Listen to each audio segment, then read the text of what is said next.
Decálogo para comunicar efectivamente estará a cargo del Dr. John Scott, Mario Campos y Carlos Pusch.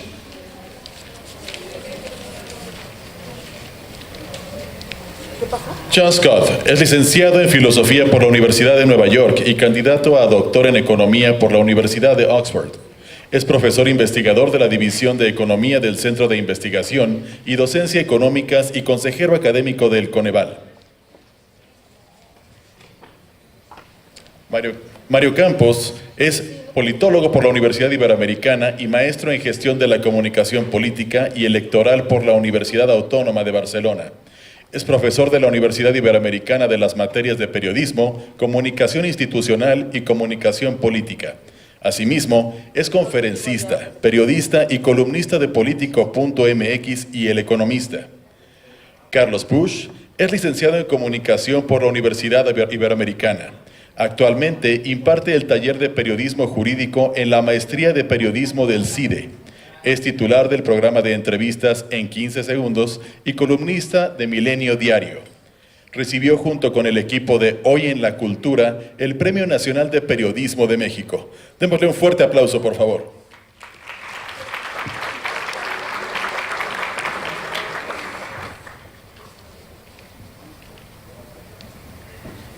Buenas tardes. Es un gran honor para mí presentar esta mesa con dos grandes personalidades de la comunicación en un tema tan importante y tan complejo como cómo comunicar efectivamente temas como la pobreza, las evaluaciones.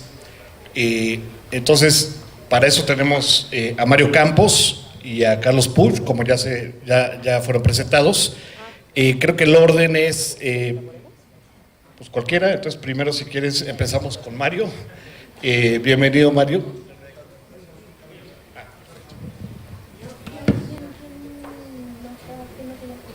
Muy buenas tardes a todos, a todas. Déjenme nada más ver que, como siempre, llevamos 15 minutos ensayando que se conecte y ya sabemos que a la buena hora nunca funciona. Déjenme hacer una cosita.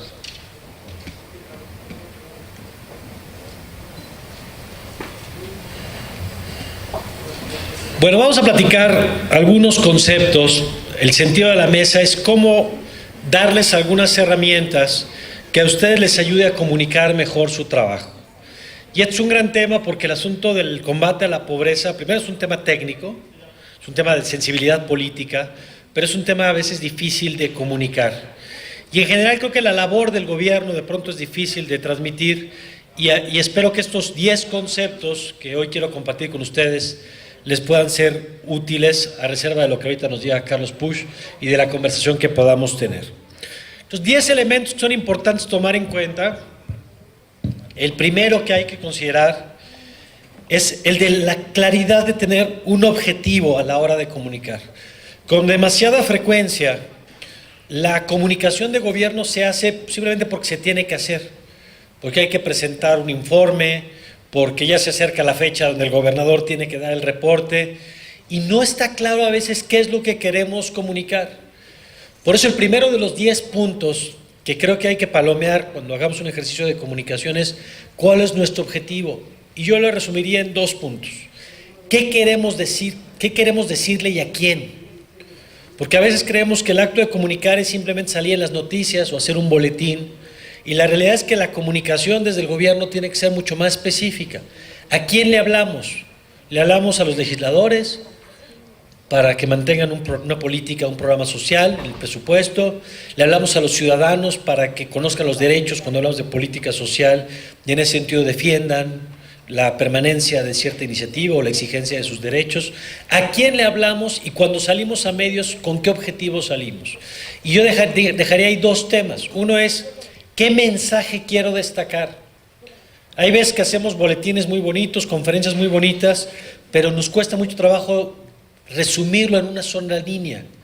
Y en este ecosistema donde hay tanta disputa por la atención, porque los celulares nos distraen todo el tiempo, la pregunta es ¿qué mensaje quiero que recuerden? Y yo agregaría uno más. ¿Qué emoción quiero provocar? ¿De qué nos acordamos al final del día? ¿De qué se van a acordar después de este conjunto de sesiones que han tenido el día de ayer y el día de hoy? se van a acordar de lo que les provocó algún tipo de emoción, o ilusión, o esperanza, o preocupación. Entonces, ¿cuál es la emoción que queremos despertar? Segundo, si ya tenemos claridad sobre qué queremos comunicar, el segundo elemento es ¿por qué tendría que ponernos atención ese público al que le estamos hablando? Porque está claro que si nosotros queremos salir a medios es porque es importante para nuestra institución. La gran pregunta ¿es relevante para el público al que le queremos hablar? Con demasiada frecuencia, ahorita lo vamos a ver, las instituciones se vuelven instituciones que se ven al ombligo o que se hablan a sí mismas, sin ponerse en la perspectiva del ciudadano o en la perspectiva incluso del periodista. ¿Dónde está el valor noticioso de lo que queremos comunicar? ¿Dónde está el valor para el ciudadano que además tiene 20,000 opciones más que consumir y que de pronto nosotros queremos captar su atención para transmitirle una idea en particular? Tercero, ¿cuál es la historia que estamos contando? Hoy todos pensamos en términos de historias, desde Caperucita Roja hasta Donald Trump, pasando por López Obrador, todos son contadores de historias. La historia contra la mafia del poder, la historia para hacer Estados Unidos grande de nuevo, la historia para ampliar nuestros derechos, la historia para salir adelante. ¿Cuál es la historia que estamos contando? Porque yo sé que a ustedes les gustan las cifras, que se pueden emocionar con un numerito, pero la realidad es que a la mayoría de la gente a la que le estamos hablando es difícil que una gráfica le entusiasme y diga, mira, subió 0.3. Salvo al doctor Scott, que eso a lo mejor le provoca mucha emoción. A la gente que no es especialista en numeritos, ese 0.3 o 0.4 o 8 o 2 no nos dice mucho y tenemos que traducirlo por eso en términos de historia. 4. Tenemos que dejar de asumir que somos el centro del universo. Miren, cuando nos llegan los comunicados, a Carlos le han de llegar cientos todos los días, las áreas de comunicación social de casi todos, no solamente del gobierno, también pasa con el sector privado, cuando nos mandan sus bonitos comunicados, qué bonitos, suelen pensar que es más o menos así la cosa. Que su noticia, su comunicación es la única que nos llegó, es la nota del día. Pero la verdad es que está compitiendo contra un montón de noticias y su noticia resulta que es una más de las cientos que llegan todos los días a la redacción. Y eso pasa entonces porque antes de comunicar hay que ver el contexto. Imagínense que alguno de ustedes hubiera querido ser noticia la semana pasada con la UNAM en paro, con la conspiración en torno a Donald Trump, con 20,000 temas disputándose la atención la misma semana. Y entonces uno no puede ignorar que cuando comunica nunca comunica en el vacío. Siempre está compitiendo contra otras noticias por el espacio y está compitiendo contra otras noticias por la atención. También es importante considerar esto que llamamos el timing o el sentido de oportunidad. Porque no es lo mismo sacar un comunicado un jueves por la tarde, que lo vieron ustedes, y a lo mejor sus amigos, si son buenos amigos, porque salió la noticia el viernes y para el sábado ni quien se acordara del tema. O sacar a una conferencia de prensa a las 6 de la tarde como con ganas de que nadie te escuche. Entonces no solo basta con considerar el contexto, sino que hay que considerar la oportunidad de la información. ¿Qué día sales? ¿Cuándo sales? Eso es relevante porque puede tener efectos en los alcances de la información que ustedes están tratando de transmitir. Miren, ya me cambiaron la presentación por...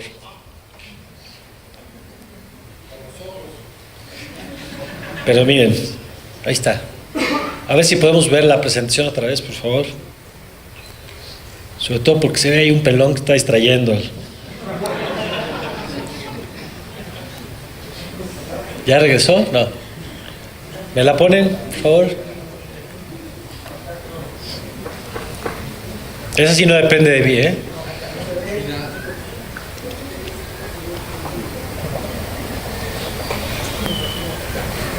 Si no la hacemos sin dibujitos, no pasa nada.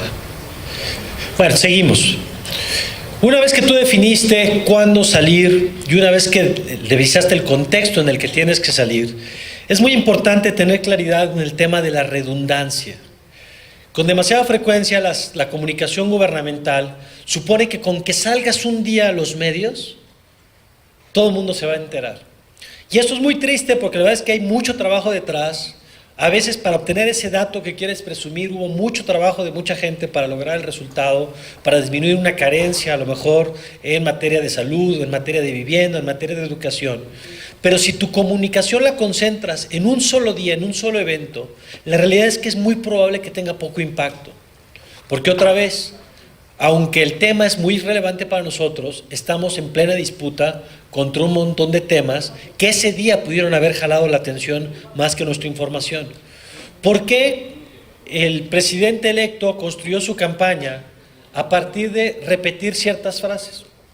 Si yo siento aquí a cualquiera de ustedes y les pregunto qué van a hacer con la inseguridad, me dirían abrazos, no balazos, ¿no? Como galleta china. Y si les digo qué van a hacer con los jóvenes, mejor becarios que sicarios. Y así podríamos aventarnos la tarde. Y eso, que nos da risa, por supuesto, en realidad lo que revela es su capacidad comunicacional para colocar pocas ideas repetidas a lo largo del tiempo que hacen que nos acordemos. El problema es que cuando nosotros solemos comunicar desde gobierno, se comenta un dato y a la semana siguiente otro, y a la semana siguiente otro, y entonces resulta que al final la gente no se acuerda de nada de lo que queríamos comunicar porque no tuvimos este fenómeno de estar repitiendo los mensajes. Porque la redundancia en la comunicación es una cualidad, es una necesidad, digamos, porque de otra manera no nos vamos a acordar.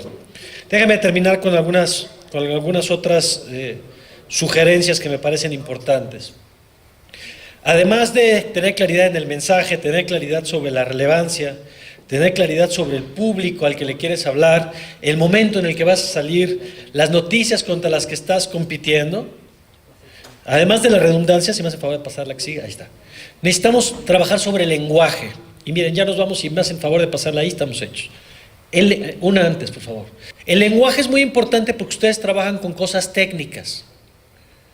El problema es que a veces ese lenguaje técnico, cuando hablamos de carencias, por ejemplo, la gente a lo mejor no entiende exactamente de qué estamos hablando. Cuando hablamos por el propio término de políticas públicas, ¿de qué estamos hablando? Cuando hablamos de ingresos y de cómo se miden los ingresos, o de la propia pobreza o pobreza extrema, a veces la gente no necesariamente comprende. Y está bien, porque ellos no tienen por qué ser especialistas, los especialistas son ustedes. Y entonces ahí tenemos que trabajar maximizando la comprensión en la lógica que no escribimos y publicamos para nosotros mismos. Hablamos y publicamos para los demás. Y esto se vuelve particularmente cierto cuando pensamos que hoy tenemos que comunicar a través de las redes sociales. Yo platicaba hace rato con mis alumnos de la Universidad Iberoamericana y les decía, ¿cómo se informan ustedes? Me decían, pues en redes. La respuesta común fue Twitter, Instagram. No, ni siquiera Facebook, Twitter, Instagram. Entonces la gran pregunta es, si ustedes quieren que también esos segmentos de población se enteren de lo que está pasando, para ampliar la conversación pública sobre los temas de combate a la pobreza y política social, tenemos que aprender a hablar en diferentes formatos. Porque una cosa es el lenguaje, pero la otra es cómo nos comunicamos en Twitter, cómo nos comunicamos en Instagram, cómo nos comunicamos en Facebook. Y eso implica hacer un esfuerzo adicional de comunicación. 2 puntos finales. Todo ejercicio de comunicación tiene que tener un tema de vocería. Los datos sí pueden circular en una infografía, sí pueden circular en un comunicado, que el comunicado es la cosa más matapasiones del mundo. A todo el mundo le encantan los comunicados, a los periodistas les sirven los comunicados, pero a la gente no le interesan los comunicados porque es un lenguaje y es un formato antítesis de lo que estamos consumiendo de manera cotidiana a través de las redes. Entonces es muy importante que al final le pongamos cara, rostro, que haya gente concreta que pueda salir a comunicar y que pueda salir a discutir, a defender, a presentar lo que estamos obteniendo. Y por último, me encanta. Miren, siempre que hagamos ejercicios de comunicación, cuando ustedes digan, ya tenemos listo lo que queremos salir a decir, mándaselo a tu primo o a tu prima, la arquitecta, o filósofa, o bióloga, que no tiene nada que ver con el asunto de la política social. Porque todas las instituciones corremos el peligro de encerrarnos en nosotros mismos. Entonces, haces una cosa muy bonita, se la pasa a tu compañera de trabajo. Qué buena eres, amiga, ¿verdad que sí? ¿Verdad que no me pagan lo suficiente? No, la verdad es que no. Y la realidad es que con mucha frecuencia es probable que termines hablándote entre ustedes mismos y el efecto de la comunicación no tuvo. La última idea que yo diría es, primero, tiene un gran reto por delante. Estamos en un momento importante en México donde las instituciones están sujetas a un escrutinio como nunca antes, pero también en muchos casos con procesos de esperanza de que las cosas puedan moverse. El reto de la comunicación es fundamental para su trabajo. Es importante que vean que la comunicación no es un elemento complementario o opcional de su trabajo. Gobernar también es comunicar, y eso aplica también en el tema del combate a la pobreza. Y yo espero que estas 10 recomendaciones les sirvan y mucho éxito en su trabajo. Gracias.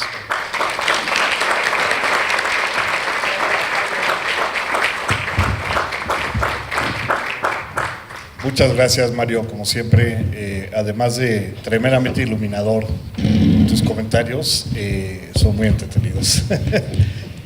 Pasamos ahorita a las respuestas de Carlos Pusch al tema de pues, cómo comunicar efectivamente temas complejos de políticas públicas.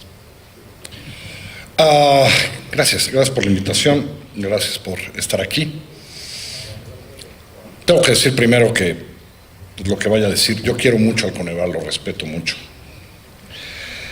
¿Cómo comunicar? Así no.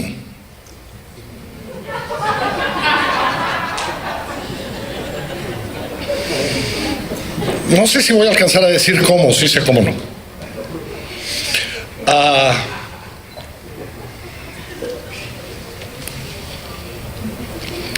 Un fantasma atraviesa el mundo de la comunicación últimamente y es un fantasma que nos fascina y que no comunica absolutamente nada. Ese fantasma se llama el placer por los datos.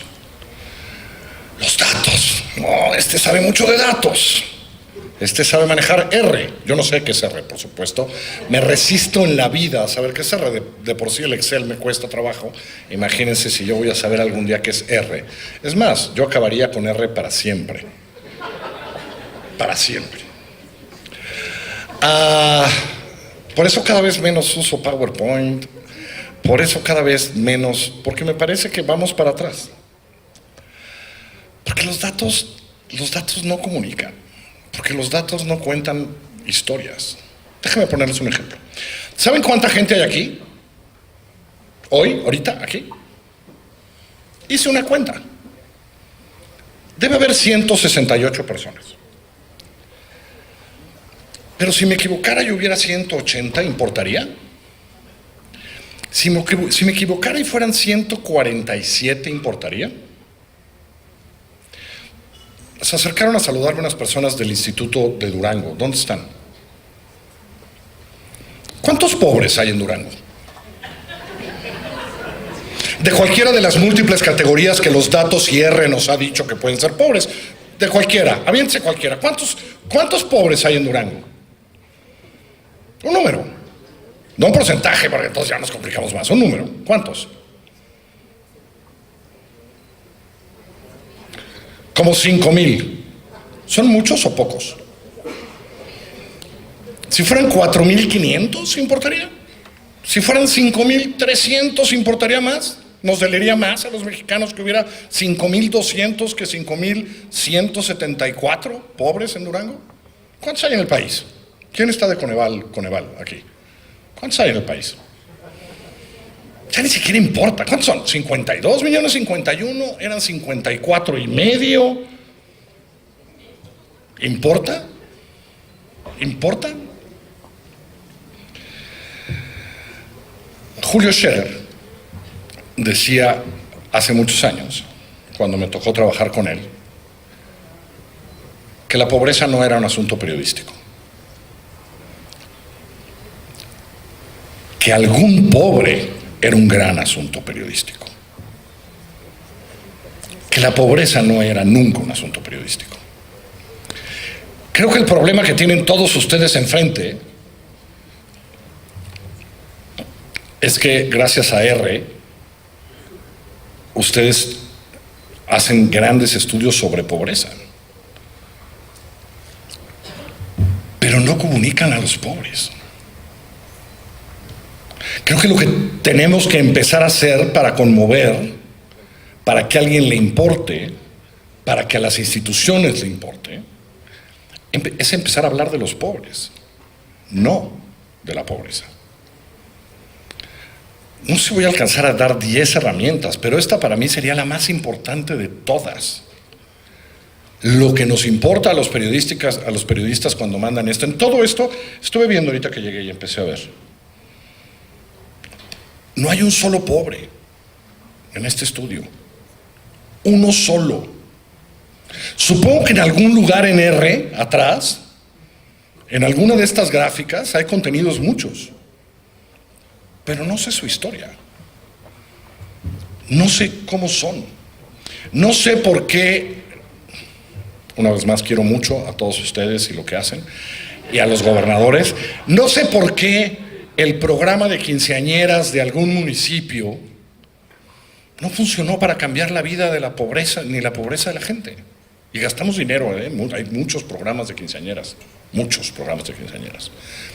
Entonces, no conozco ninguna quinceañera, porque no me lo han contado, Coneval, como esos programas de quinceañeras no cambian la vida real de la gente. Le dan una buena noche y un vestido padrísimo y el gobernador va y se toma la foto al lado de las quinceañeras y hace un poco de política con eso. Pero lo que no me explica Coneval es por qué ese programa no sirve. Ya sabemos que no sirve, R nos lo dice y lo ponemos en una gráfica. Pero no conozco ninguna historia. Déjenme poner un poco el ejemplo de lo que nos ha pasado. Claro, esos no hacen seminarios porque se sienten culpables, como ustedes que son gente responsable y si quieren aprender, con la violencia en México. ¿Cómo puede ser que la violencia no tenga ningún efecto electoral? ¿Cómo puede ser que en aquellos lugares, pequeñas ciudades, pequeños estados donde algo se ha hecho y donde se rebajan algunos números porque alguien tuvo un nuevo paradigma y alguien trabajó las cosas diferentes y tuvo un impacto, generalmente pierden la siguiente elección por alguna taradez, porque alguien ofreció otra cosa que no tenía que ver con la violencia? Pero esto se repite una y otra vez. Y estoy seguro que si le buscamos vamos a ver estados en que algo hicieron medianamente bien en términos de pobreza y algo ordenaron y en algo bajaron los números de alguna manera y cambiaron la vida de algunas gentes, y seguramente por alguna otra tontería el día de votar votaron por otro partido, la gente votó. ¿Por qué? Porque no sabemos comunicar. Porque seguimos comunicando con todo cariño y respeto. No saben cuánto quiero al Coneval. Así. Y yo tengo entendido, hasta donde sé, que la pobreza es un asunto de seres humanos y de personas. Y que el impacto de la multitud de programas sociales que tenemos, federales, estatales, municipales, buenos, malos, regulares, para quinceañeras, para viejitos, jóvenes, etcétera, etcétera, todos menos para mí, causan impactos concretos que no contamos. Yo creo que lo primero que tendrían que hacer los institutos estatales y Coneval es empezar a narrar, a contar. Agarrar uno de esos, está increíble, si ustedes quieren hacer eso, vayan, usen R, pónganos todos los números, pero luego agarren 3 párrafos y cuéntenos la historia de Pedro González en Chilpancingo y de cómo esa familia recibió este programa, y 5 años después de recibir todo eso, ese señor está peor en nuestras mediciones de lo que estaba antes. ¿Por qué ese programa no sirve? ¿Por qué ese programa no impulsa, no vincula, no hace crecer, no tal? Y luego cuéntenos la historia del otro que recibió solo 2 programas diferentes. ¿Y qué creen? Esa familia, ¡pum!, hizo así, con nombre y apellido, con fotografía, con el lugar en el que vivía y en el que vive ahora. Porque si seguimos comunicando con gráficas, vamos a seguir desensibilizando a cada uno de nosotros afortunadísimos que recibe un cuaderno de estos, que lo único que hace es desensibilizarnos. Si la pobreza es tan bonita como estas gráficas, no debe ser tan problema, ¿no? Entonces, no traigo 10, traigo una fundamental que tiene que ver cómo construimos esto en historias que podemos empujar en los medios de comunicación. Cómo estos números se pueden construir en historias de mexicanos de verdad. A unos a los que beneficia el programa social, a otros a los que, por más que haya programas sociales, no hemos logrado beneficiar, en muchos casos porque el programa social es un absurdo, porque también tenemos suficientes gráficas para saberlo. Coneval nos lo ha dicho, ¿no? Que hay no sé cuántos decenas de, bueno, no decenas, pero sí cientos de programas sociales, estatales, municipales, que por redundantes, que por mal hechos, que por mal distribuidos. Bueno, si no empezamos a contar esas historias, uno, no vamos a provocar en la sociedad lo que tenemos que provocar, que es que tenemos un grave problema de población vulnerable, de pobreza, de muchos problemas. Porque de alguna manera no lo hemos logrado, De alguna manera eso no lo hemos logrado. Pero tampoco vamos a poner presión sobre las autoridades que tienen que cambiar sus programas y sus actitudes.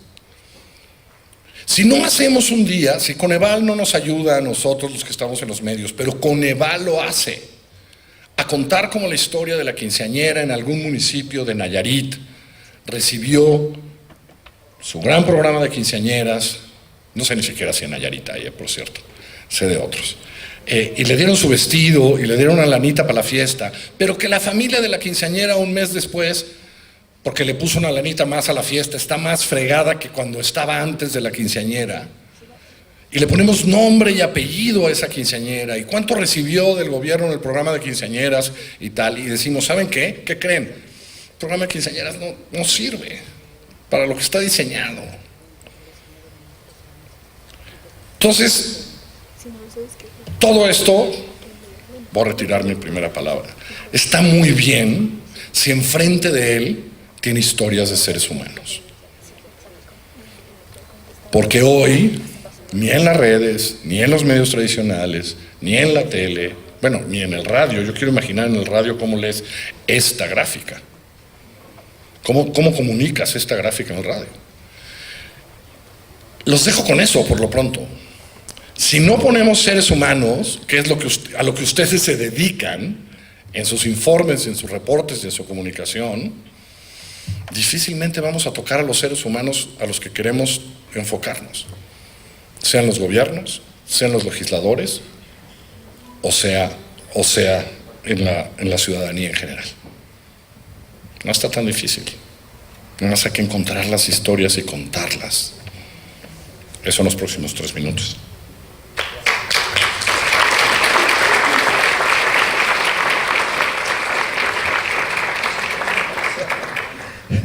Muchísimas gracias, Carlos.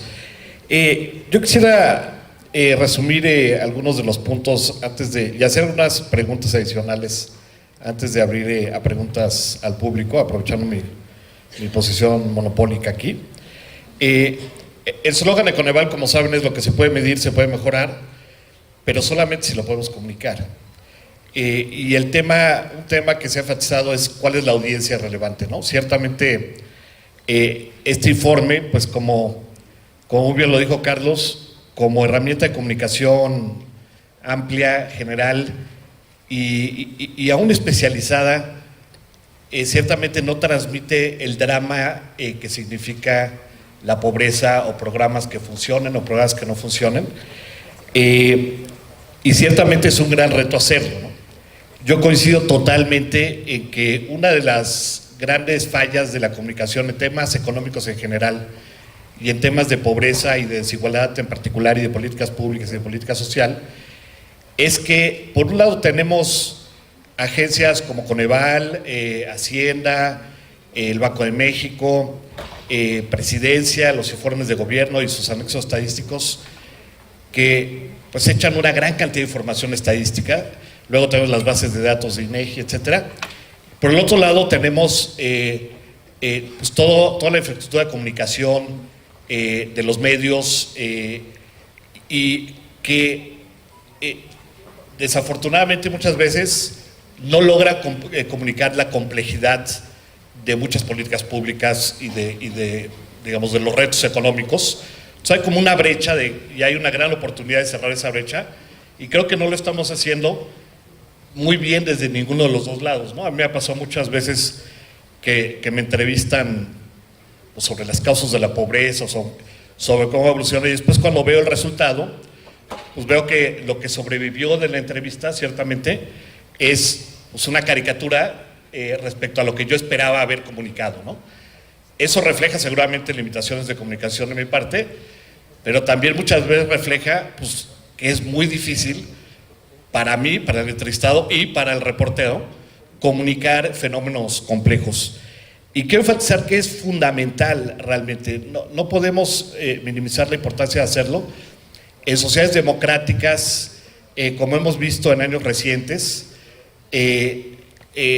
puede haber cambios, y no me refiero al de México, me refiero más bien al de Inglaterra y al de Europa y al de Estados Unidos, cambios fundamentales en la trayectoria de las políticas de un país, basados en gran medida en comunicación, por lo menos llamémosla imperfecta, ¿no? En males entendidos, en falta de credibilidad de datos, ¿no? Hay una cita muy famosa de un ministro británico en el contexto de Brexit que dijo: ya estamos cansados, nadie quiere oír a los expertos no son lo relevante, ¿no? Y entonces ganó una posición que, pues, muchos expertos pensaban que era a todas luces algo que no le convenía al país, ¿no? Claramente, digo, es toda una historia lo que está detrás, pero yo sí diría que hay una falla, hay un tema de comunicación. ¿Cómo comunicas problemas complejos, económicos, políticos, fundamentales para la vida democrática de un país, de una manera que sea accesible y que le permita a la gente tomar decisiones, elegir gobiernos, protestar o no protestar? Creo que no lo hemos resuelto. Creo que en efecto desde Coneval no lo hemos resuelto, desde las agencias de gobierno no lo hemos resuelto, y creo que desde los medios tampoco, ¿no? Hay un caso que yo tengo en mente de un colega del CIDE que está trabajando con los agentes de Oxfam en producir historias de pobreza, justamente. Ir más allá de los datos, obviamente basados en los datos, pero ver qué significa vivir en condiciones de pobreza. Sabemos qué significa estadísticamente, sabemos qué quiere decir, pues, que tanta probabilidad de que no tengas acceso a seguridad social, tanta probabilidad de que no tengas acceso a salud, pero qué significa realmente el drama de vivir cada día en condiciones de pobreza y pobreza extrema. Y yo creo que hay muy pocos ejercicios de eso. Yo no he visto muchos, ¿no? De los pocos ejercicios de esto que recuerdo, no sé si recuerdan una película que se llama El Túnel, que no es de pobreza, es sobre justicia, un documental muy bueno. Y a mí siempre cuando vi esa película dije: qué padre sería hacer algo así sobre pobreza y desigualdad. Esto es sobre la injusticia de los sistemas de justicia, ¿no? Y la razón por la cual es una película muy poderosa es porque es una narrativa, es una historia donde te identificas de forma muy, muy clara con los personajes y con la frustración de caer, digamos, en una trampa de injusticia. Creo que lo mismo, sería increíble poder hacer lo mismo en el ámbito socioeconómico, y no he visto hacerlo. Déjenme nada más terminar resumiendo, pues, algunos de los mensajes principales. Creo que uno donde coinciden tanto Mario como Carlos es en la idea de que la narrativa es fundamental, ¿no? Tener historias más allá de los datos. Desafortunadamente es difícil con historias describir pues, cuáles son los datos representativos de un grupo amplio de población, ¿no? Tú puedes contar historias para ilustrar estos datos, pero al final me temo que es difícil no comunicar los datos, ¿no? ¿A quién comunicar? ¿Qué comunicar? ¿Por qué comunicarlo? Pensar en esas cosas bien obvias, pero bien fundamentales para la comunicación. ¿Cuándo? ¿Cuál es el contexto? ¿Cómo hacer la comunicación memorable? ¿Cómo usar el lenguaje? cómo asegurar que se entienda el mensaje que estás tratando de dar. Me gustó muchísimo la cita de Julio Scherer, que la pobreza no es un asunto periodístico interesante, ¿no? Lo que es interesante podría ser la historia de los pobres, ¿no? La historia de pobres específicos de carne y hueso, con biografías concretas con la que todos nos podemos identificar. Y es un punto fundamental porque una de las cosas que más me preocupó es esta idea de que hagamos a la población insensible a los problemas y al drama de la pobreza al presentar puros datos y gráficas. Los ves y en efecto están muy bien presentados y dices, bueno, va bajando, va subiendo. Te escandaliza. A mí me ha tocado pues, presentar muchas veces ese tipo de datos. Pues la gente los ve y ciertamente no logra uno transmitir la tragedia vital que significa estar en condiciones de pobreza extrema. Que día con día estás en el límite de la línea de pobreza extrema, es decir, no sabes si tus hijos van a comer, que la probabilidad de que tus hijos sobrevivan el primer año de vida está mucho más baja que el promedio nacional, que la probabilidad de que acabe la escuela primaria y siga la secundaria y luego la media superior es cada vez menor, que la calidad de los pisos de tu casa y del material de tu casa, el acceso a servicios es limitado, etcétera, que no puedes llegar al hospital cuando tienes una emergencia. Todos estos son datos, son vivencias centrales que están detrás de los datos, pero que ciertamente, a menos de que el público sea muy imaginativo, no comunicamos con los datos en sí mismos, ¿no? Entonces, bueno, yo quisiera dejarlo ahí y abrir, bueno, primero no sé si haya comentarios, quisiera tomar algunas preguntas del público, sí. Solo dos cosas. Hace 1 año y medio, alguien que trabaja conmigo se robó una idea europea que me pareció extraordinaria, que contó algo y conmovió gente cuando la hizo. Que, por ejemplo, contó la historia de lo caro que es ser pobre en México. Ser pobre es carísimo en México. Es más caro que para los ricos, porque poder comprar para acumular tiene siempre un descuento. Comprar diario porque te pagó ese día la casa que fuiste a limpiar y comprar en la tiendita para lo que va a comer ese día tu familia es mucho más caro que poder ir a Bodega Aurrerá, ¿no? Y comprar para cada 15 días. Y así en todo, ¿no? De repente dije, ahora qué manera de contar la pobreza, ¿no? Con una persona específica, la que siguió durante 15 días en todos sus gastos, se dio cuenta que todo lo que gastaba era más caro. Que alguien que tiene un poco más de dinero y puede comprar ¿no? Un ejemplo. Y tengo una segunda recomendación. Nada le ha hecho más daño a nuestra sensibilidad sobre el mayor problema del país, que es la desigualdad, que un italiano que creó un índice. Nunca más, ¿cómo se llama el italiano? Gini. Somos muy desiguales, vean el índice de Gini. 4.8, ¿qué querrá decir eso? Somos desiguales 4.8, no, así se mide, ¿no? Algo así, 48. 0.4, somos desiguales 0.4, poquito, solo 0.4, porque en el sentido común 0.4 es que somos poco desiguales, ¿no? A otro que yo desaparecería de la faz de la tierra es al italiano y a su índice, porque resulta que solo somos desiguales 0.4. Ni un peso somos desiguales, o sea, ni una unidad. Tranquilos. Muchas gracias.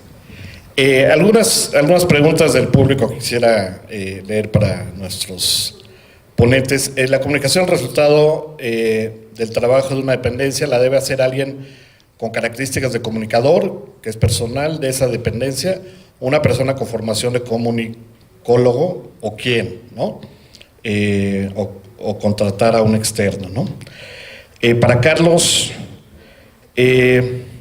¿cómo un gobierno puede contar buenos resultados si no nos creen? Yo ahí tengo una respuesta en lo personal, dando malas noticias de vez en cuando. Con eso aumenta la credibilidad. Pero ahorita pasado. Para Mario, ¿cómo explicar un dato que no es estadísticamente significativo? Todo un reto. ¿Cómo una sola historia, una observación empírica, un caso, puede orientar la política pública? ¿Cómo es posible hacer un análisis derivado de una sola historia? Creo que las historias son más para representar una estadística que para sustituirla, ¿no? ¿Cuál es la línea editorial que manejan los medios de comunicación donde trabajas sobre programas presupuestarios de gobierno de la Ciudad de México? ¿Y cómo la comunicas? En esta nueva era, ¿cómo se inserta la narrativa que generalmente son logros en redes sociales, son largas, perdón, sí, en redes sociales, contextos limitados? Muy buen punto. ¿Cómo prevenir un mal uso político de historias, de resultados de los estados, mensajes distorsionados? ¿Consideran que el poco seguimiento o atenuación que se da de los cambios cualitativos que se dan como resultado de la aplicación de programas o políticas en una de la población, en donde la población sea una de las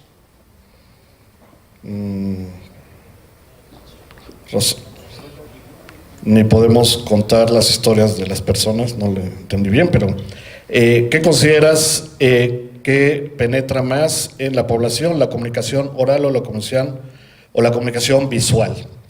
Pues preguntas complejas. Primero, que hagamos una cooperacha para los lentes del doctor Scott o para un brazo más largo, cualquiera de las dos opciones. Pero yo estoy igual, yo lo diría más lejos, por eso alcanzaba a ver. Y la otra es que varios tienen vocación de doctor, por lo menos por la letra, ¿eh? Ya nada más les faltan los estudios, pero ahí la llevan. A ver, yo creo que, primero, es muy complejo el tema. Coincido con Carlos en que las variaciones estadísticas son temas muy complejos de comunicar. Pero al final creo que tenemos que definir varias cosas. Primero, definir públicos. ¿A quién le queremos hablar? Porque no es lo mismo lo que le quieres comunicar a un legislador o legisladora, a un presidente municipal, o al ciudadano en particular. Por ejemplo, ¿qué le quieres comunicar a los gobiernos municipales? Pues qué sí funciona y qué no. Si que bajo la lógica hablábamos de qué es relevante para el otro. Si yo le puedo comunicar a la presidenta municipal que el seguir con cierta política va a tener un efecto en la disminución de la pobreza, que eso se va reflejado en una mejor evaluación en los rankings, por ejemplo, de ese municipio, esa persona va a tener incentivos. Si yo publico periódicamente cómo se está modificando la pobreza en ese lugar y hay, digamos que medallitas y garrotes, y eso lo convierto en parte de la conversación pública, pues entonces los actores políticos van a tomar en cuenta eso para decidir qué hacen y qué no hacen. Lo que no podemos es tratar de comunicar todo al mismo tiempo. Hay públicos especializados que ese documento se van a clavar, lo van a revisar, van a discutir, pero hay público para todo. Y lo que tenemos que tener claridad es a quién le queremos comunicar qué cosa. Evidentemente hay temas complejos que no van a caber en un tuit. Hay temas que no caben en una infografía, en una imagen para Instagram. Pero hay elementos que sí queremos que le lleguen al ciudadano para que tenga elementos básicos para poder tomar decisiones. Y de lo que señalaba Carlos, yo creo que buena parte de lo que él ha descrito es el trabajo que tendríamos que hacer los periodistas. No necesariamente Coneval ni los organismos estatales de medición o de elaboración de política social. Pero sí creo que una buena idea es hacer alianzas entre las instituciones y los medios de comunicación y los periodistas. Podemos hablar también de las mañas y vicios que hay en los medios estatales, que de pronto hay distorsiones donde alguien habla bien o habla mal en función de agendas que no tienen que ver con la información, sino con la publicidad oficial y si me pagan o no me pagan. Pero yo creo que también se pueden hacer alianzas importantes con medios para tratar de hacer esto que han señalado tanto Carlos como John, que es ponerle cara y pasar de lo que estamos viendo aquí en abstracto a los efectos concretos que tienen en la vida concreta de las personas en los estados. Muchas gracias. Bueno, yo coincido totalmente en el tema de cada vez que presento el índice de Gini, pues sí. súper tranquilo. Exacto. Y aún después de dar la explicación de lo que significa, del rango que tiene, pues obviamente no comunica nada de lo que significa las brechas, ¿no? Y la desigualdad. Y por eso, de hecho, pues un enfoque bien relevante es no ver grupos específicos, ¿no? Por ejemplo, la desigualdad más grave en México no la representas con el índice Gini, la representas con las diferencias en casi todos los indicadores que quieras entre el nivel de vida, de ingresos, de acceso a justicia, acceso a salud de una mujer indígena en zonas rurales apartadas y un hombre urbano en la Benito Juárez, ¿no? Esas vidas concretas que puedes visualizar perfectamente, describe, sin irte al top income, ¿no? Al 1%, que no representa más que una fracción de la población, pero esos son grupos que podemos caracterizar, que son grandes, son significativos, representan grupos grandes de la población y dentro de un solo territorio y seguramente dentro de los estados, esos grupos viven con brechas como si vivieran en países de ingresos ricos, de ingresos bajos y de ingresos ricos altos en el mismo país, ¿no? A ver, un par de cosas sobre las preguntas. Primero, nada más porque lo dice Mario, yo pondré un matiz cuando dice Mario que es trabajo nuestro. No, a ver, sí en parte, pero pues no esperemos que nosotros, que no somos el gobierno del Estado, hagamos lo que tiene que hacer el Estado. Sí creo que hay un pésimo trabajo en las oficinas de comunicación social que no venden esas historias, porque mucho la información la tienen ustedes. Es decir, si yo voy a vender este hermoso booklet, lleno de gráficas, a lo mejor, y soy el director de comunicación social, lo que pienso es, mira, voy a ir con el reportero de Denise en la noche, y le voy a decir, oye, de todo esto,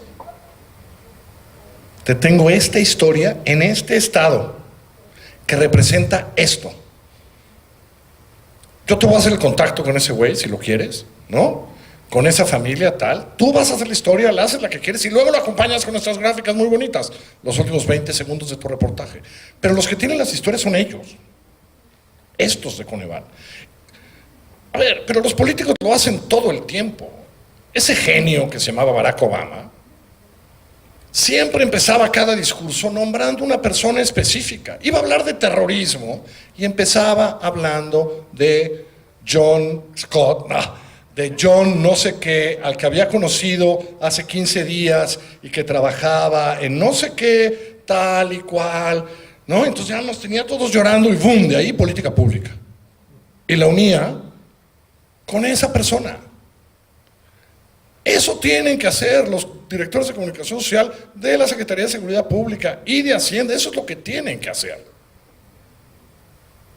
Que es, pues sí, entender nuestras necesidades. Nosotros no somos la academia, o sea, ni Milenio, ni el Universal, ni Reforma, somos la Academia de Estudios Económicos y Sociales. O sea, la cantidad de boletines y de cosas que me quieren vender diciendo te confundiste, el Instituto de Investigaciones Jurídicas queda en CU. Y tienen una revista muy fregona, ¿no? Pero esto yo no lo puedo publicar en un medio de comunicación. Yo sí creo que en parte es eso. Luego me encantó esa de que no nos creen. Esa me gustó mucho. ¿No? ¿Cómo contar si no nos creen? Primero, como dice John, hay que contar. A veces si cuentas algo malo, ayuda cuando cuentas lo bueno. Pero créanme, en esas historias, si cuentas historias personales que pueden ser verificadas por otras personas, te van a creer más que cuando sacas el dato.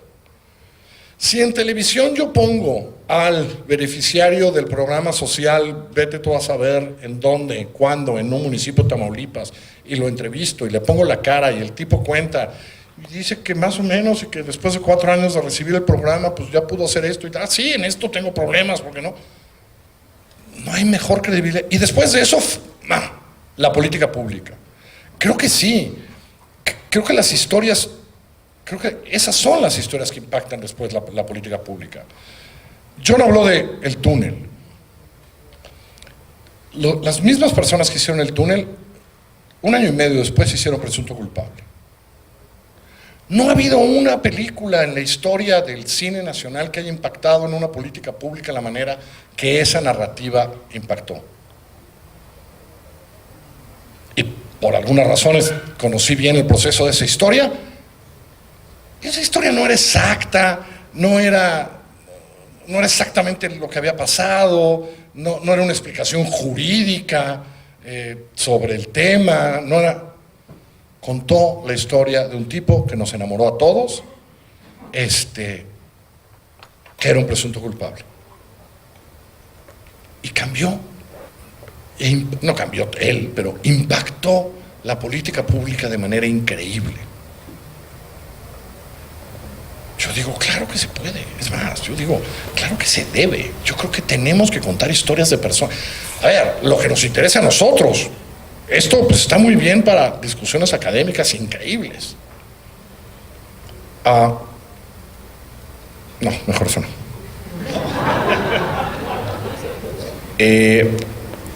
Hay una última pregunta y yo quisiera hacer otra pregunta también que creo que es compleja pero muy relevante. Una es, ¿cómo comunicar hoy en día cuando tienes problemas generacionales, ¿no? Es decir, tienes generaciones muy duchas en medios sociales, ¿no? Y tal vez no dice eso en la pregunta, ¿no? Eso ya es mi interpretación, pero con una capacidad de atención más breve, ¿no? Más rápida. Y otras acostumbrados a pues, los medios anteriores, ¿no? Más pausados, no sé si, los medios tradicionales, ¿no? Yo quería aprovechar, además de dejarles esta última pregunta que llegó, hacer esta pregunta que mencioné en mis comentarios iniciales, que es, lo de las historias está muy bien para transmitir lo que significan fenómenos sociales dramáticos, no con un Gini o ni siquiera con una tasa de pobreza, un porcentaje de pobres, que todos esos son números a los que te puedes acostumbrar aún si son altos. Entonces, bueno, vivimos en un país con 50% de pobres o en un Gini de 0.5 y pues no dejas de dormir en la noche, ¿no? Necesariamente. En cambio, las historias sí, ¿no? Por eso son tan poderosas las historias, por ejemplo, pues de fenómenos históricos dramáticos como el Holocausto, mucho más que las cifras inclusive, ¿no? Pero bueno, eso para comunicar, digamos, el drama. Pero está el otro problema que es, ¿cómo le haces para comunicar problemas económicos complejos? Es decir, las causas de la pobreza, las políticas que necesitas para escapar de la pobreza, de una manera, respetando, digamos, la complejidad sin reducirlas a soluciones populistas, simplificadas, muchas veces distorsionadas, y al mismo tiempo sin perder a tu audiencia, es decir, manteniendo el interés y la capacidad de absorber ese mensaje, ¿no? Ese yo creo que es un problema fundamental para cualquier sociedad democrática, tal vez cada vez más porque cada vez son más complejos los problemas económicos que tenemos que comunicar y las políticas públicas, y creo que es un problema que se aplica no nada más a los estados de la República, sino al gobierno federal y a todos los países, ¿no? ¿Qué opinas sobre eso? O sea, ¿cómo lograr comunicar política económica y fenómenos sociales y sus causas de cierto nivel de complejidad sin acabar escribiendo pues, un tratado que no es comunicable ampliamente? No sé quién. Primero, sin dudas de gran complejidad. Retomo primero el tema de la pregunta. Ok. La primera es, ¿quiénes conforman tus áreas de comunicación y quiénes participan en estas discusiones? Es difícil de pronto, el ejemplo más burdo, el del evento de hombres anunciando políticas para que las mujeres pudieran dar pecho, ¿no? Y lo organizan puros hombres. Bueno, lo mismo pasa. Si tú no tienes a nadie que usa redes sociales, pues está complicado que puedas diseñar contenidos en lenguajes, en formatos, cuando nadie de los que lo está diseñando es usuario realmente de esas plataformas. Entonces, pasa por la conformación de tus equipos. Si hay diseñadores gráficos, por ejemplo, en los equipos de comunicación, pues ese algo sabrá que puede aportar sobre cómo comunicar mejor y cómo comunicar con las diferentes audiencias. La otra es que yo creo que no toda la comunicación es comunicación mediática. Creo que algo que ha logrado, por ejemplo, Coneval a nivel federal, que ha sido interesante, es construir una red de aliados, digamos, en diferentes instituciones, académicos, activistas, público especializado, líderes de opinión, que van entendiendo la complejidad de ciertos temas y que sirven también en algún momento cuando hay debates públicos para mover la discusión en un sentido o en otro. Es decir, si no se construye una masa crítica en torno a estos temas, pues claro que es muy fácil de pronto mover y echar para atrás y prometer cosas sin que nadie salga a tener una discusión seria. Pero entonces, para que la discusión pública sea de mayor calidad, pues tiene que haber una labor pedagógica que pasa desde, en la medida de lo posible, por contenidos masivos, en el caso de las películas, de las series, de los documentales, eso suma, pero también reuniones como las que se hacen, por ejemplo, de pronto talleres para explicar temas complejos a grupos de periodistas, por ejemplo, antes de presentar un informe. Eso lo hemos visto, funciona bien, porque entonces el periodista tiene oportunidad de preguntar qué es lo que le estás presentando, preguntar al especialista no solo la lógica de la conferencia de prensa, sino de plantear las dudas hasta técnicas como para leer bien esto y poderlo después traducir al gran público que le está haciendo, ¿no?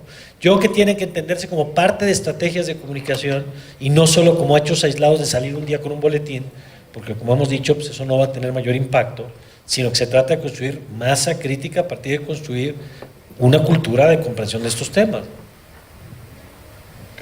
No, seré muy breve. Es decir, yo creo que yo soy un creyente absoluto de que la narrativa lo soluciona todo. El mejor ejemplo del que me acuerdo ahorita, Santiago Levy acaba de publicar un libro muy complejo, en el que uno lee las 5 primeras páginas y entiende perfectamente los 3 puntos que quiere explicar. Luego ya se echa las otras páginas y en muchas pues solo él entiende porque él sí estudió, él es doctor, yo no. Pero hay 7 páginas donde programas complejos están hechos con narrativa, por ejemplo, ¿eh? Con absoluta narrativa, ¿no?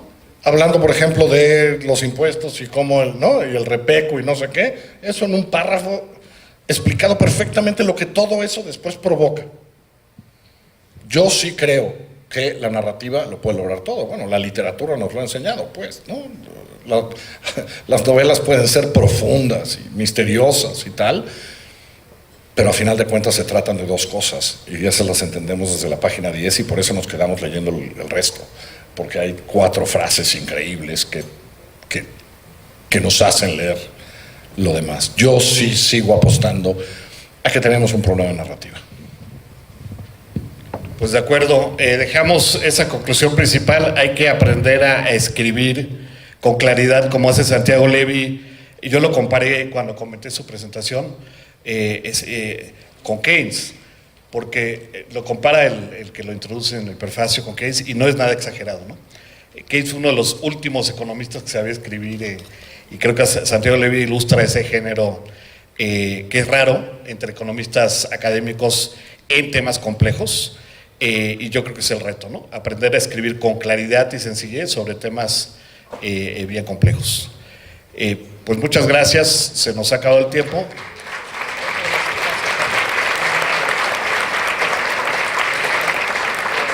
Muchísimas gracias por sus intervenciones.